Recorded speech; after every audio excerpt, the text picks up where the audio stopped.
சபரிமலைக்கு பிறகு பழனிக்கு போவது ஏன்? சபரிமலைக்கு சென்று வந்த பிறகு பழனிக்கு செல்லும் பழக்கம் பல பக்தர்களால் கடைபிடிக்கப்படுகிறது. இதற்கு ஆன்மீக மற்றும் மத ரீதியான காரணங்கள் உள்ளன. சபரிமலையில் வணங்கப்படும் ஐயப்பன் மற்றும் பழனியில் வணங்கப்படும் முருகன் இருவரும் சிவபெருமான் மகன்களாக கருதப்படுகிறார்கள்.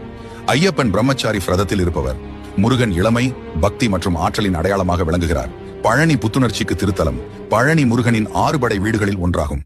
சபரிமலையில் கடினமான விரதம் மற்றும் யாத்திரையை முடித்த பிறகு பழனிக்கு செல்வது ஆன்மீக புத்துணர்ச்சியை பெற வழிவகுக்கும்.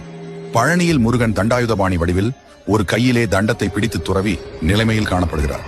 சபரிமலையில் எடுத்துக்கொண்ட விரதத்தை நிறைவேற்றிய பிறகு பழனிக்கு சென்று தங்கள் அகந்தையை விட்டுவிட்டு முருகனின் அருளை பெறுவதும் முக்கியம். சபரிமலை மற்றும் பழனிக்கு செல்வதன் மூலம் பக்தர்களின் ஆன்மீக பயணம் நிறைவு பெறுகிறது என்று பலர் நம்புகிறார்கள். இது தர்மம், கட்டுப்பாடு மற்றும் தெய்வீக பாசம், ஆற்றல் ஆகியவற்றை ஒருங்கிணைக்கிறது. இந்த நடைமுறை வாழ்க்கையில் ஆன்மீக மற்றும் உலகியலான முன்னேற்றம்